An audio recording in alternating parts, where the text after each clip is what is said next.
Bike कहां से आई थी, यही वो बाइक है जो मैंने आपको दिखाई है दर्शकों, 20 अगस्त की। देख लीजिए आप, आरोपियों ने बाइक चुराई और वो भागे, इसका सबूत ये सीसीटीवी।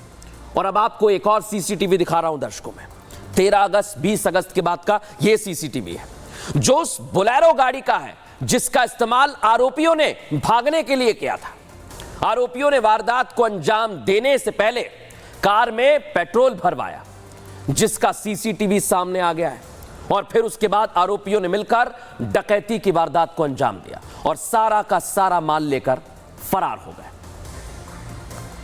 लेकिन सोचिए दर्शकों, अखिलेश यादव बराबर सवाल उठा रहे हैं और इन सवालों के बीच वो मठाधीश और माफियाओं को एक बता रहे हैं, लेकिन ये जो डकैती हुई है, जब यूपी पुलिस पर सवाल उठाए तो पुलिस ने भी भर भर कर जवाब दिए, सबूत दिए। वो इस रिपोर्ट में दिखाता हूं।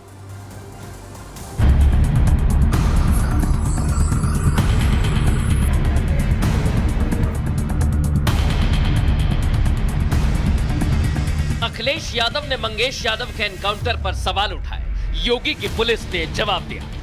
किसी भी व्यक्ति अपराधी के जाति और धर्म देख के कोई कार्रवाई नहीं होती। अखिलेश यादव ने लूट के माल को लेकर सवाल खड़े किए, योगी की पुलिस ने उसका सबूत दिखा दिया। बदमाश मंगेश के एनकाउंटर को लेकर अखिलेश हर दिन नई थ्योरी लेकर सामने आ रहे हैं, कभी सोशल मीडिया पर पोस्ट, कभी मीडिया में बयान। लेकिन ये उस यूपी की पुलिस है जहां के मुखिया सीएम योगी आदित्यनाथ हैं। सुल्तानपुर डकैती के आरोपी मंगेश के फर्जी एनकाउंटर को लेकर यूपी के डीजीपी प्रशांत कुमार ने न सिर्फ आरोपों के जवाब दिए, बल्कि अखिलेश एंड पार्टी को वीडियो सबूत भी दिखाए। अखिलेश ने आरोप लगाया कि मंगेश का एनकाउंटर घर से निकाल कर किया गया, जिस पर प्रशांत कुमार ने कहा कि मंगेश डकैती में शामिल था और उसका क्रिमिनल इतिहास रहा। झूठी कहानी पढ़ी जा रही है एनकाउंटर को लेकर के, झूठे एनकाउंटर हो रहे हैं। पुलिस रात में आई थी, उठा ले गई, काउंटर कर दिया। बताइए, वीडियो में दिखा दिया गया, उसमें हमने पॉइंट करके भी बता दिया कि कौन आदमी कौन सा अपराधी है। इसके बाद से किसी तरह की कोई शक शुबा की गुंजाइश नहीं है। हम कोर्ट में इस चीजों को प्रूव करेंगे। प्रशांत कुमार ने अखिलेश के उस आरोप का भी जवाब दिया, जिसमें उन्होंने चप्पल में एनकाउंटर की बात कही थी। सोचिए कैसा दिमाग इनका, सरकार ने कैसी होशियारी दिखाई कि चप्पल में एनकाउंटर कर दिया। बताइए, मैं जहां तक आरोप की बात है इसका मैं पूर्णतः खंडन करता हूं। कभी कभी ये भी हो सकता है कि ना हुई, पुलिस पहुंच गई, फायरिंग हो गई, पुलिस वाले मर गए। अखिलेश झूठ पर झूठ परोसने की कोशिश करते रहे, लेकिन पुलिस ने सबूत के साथ प्रूफ दे दिया। अब सवाल ये है कि क्या अखिलेश यादव इन सबूतों को मानेंगे या फिर एक नई थ्योरी और साजिश वाला एंगल फिर सामने लाएंगे।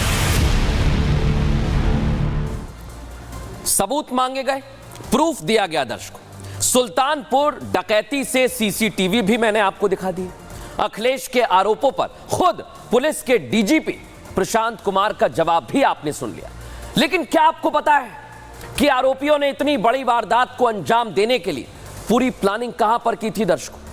उसकी भी जानकारी मैं आज आपको देने वाला हूं। कौन सी वो जगह है जहां पर डकैती की योजना बनी और कहां पर वारदात को अंजाम दिया, दोनों तस्वीर आज मैं आपको दिखाता हूं। दो जिले आज उत्तर प्रदेश के दर्शकों हमारे सामने आए, और वो दो जिले दिखाइए जरा।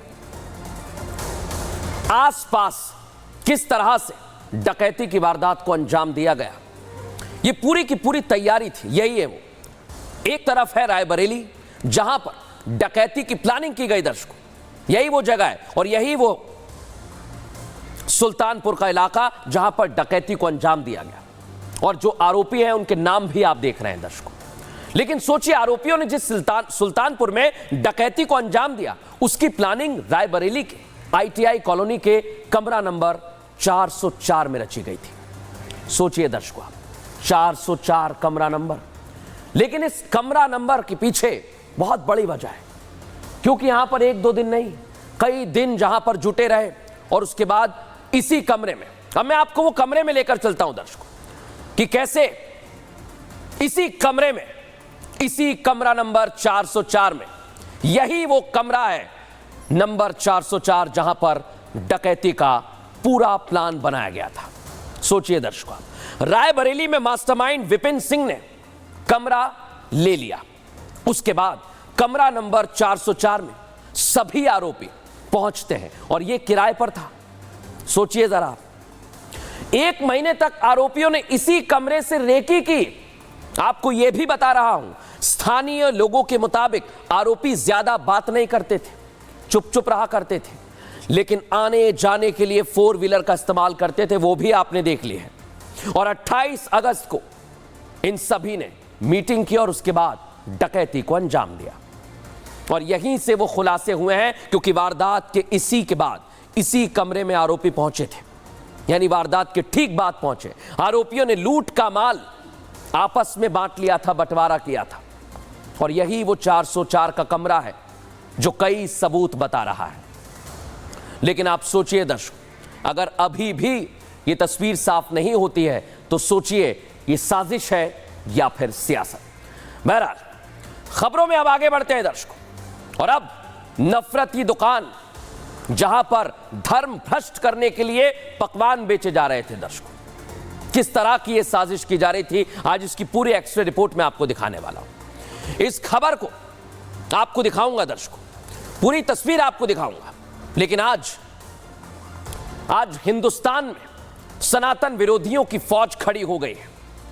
ये कट्टरपंथी धर्म भ्रष्ट करने वाली साजिश रच रहे हैं दर्शक, सनातनियों को टारगेट पर ले रहे हैं, उनके धर्म को टारगेट पर ले रहे हैं, जिससे हिंदुओं की आस्था पर चोट पहुंचे, ऐसी हरकत की जा रही है।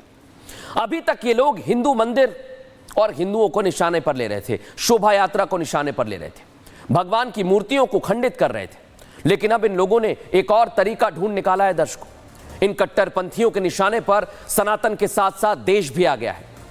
देश का माहौल बिगाड़ने की साजिश की जा रही है। वो आपको बताऊं उससे पहले, कट्टरपंथी सोच आज आ गई है दर्शकों सामने, और आप अंदाजा लगा सकते हैं इसका कि वो लोग हैं जो दूसरे धर्म को भ्रष्ट करना चाहते हैं और अपने धार्मिक स्थलों की रक्षा के लिए धमकी देने से गुरेज नहीं कर रहे। यही है वो शख्स, इस सांसद हैं जियाउर रहमान बर्क। धार्मिक स्थलों की रक्षा के लिए कह रहे हैं, चेतावनी देते हुए, मुसलमानों को भड़काते हुए कि वो इतने कमजोर नहीं हैं कि अपनी धार्मिक जगहों की सुरक्षा खुद कर सकते हैं, उन्हें कानून की कोई फिक्र नहीं है। वो कह रहे हैं कि हम अगर अपने बस में रहेंगे तो हम कुछ भी कर सकते हैं, ये उकसाना नहीं तो क्या है। पहले आपको सुनवाता हूं जियाउर रहमान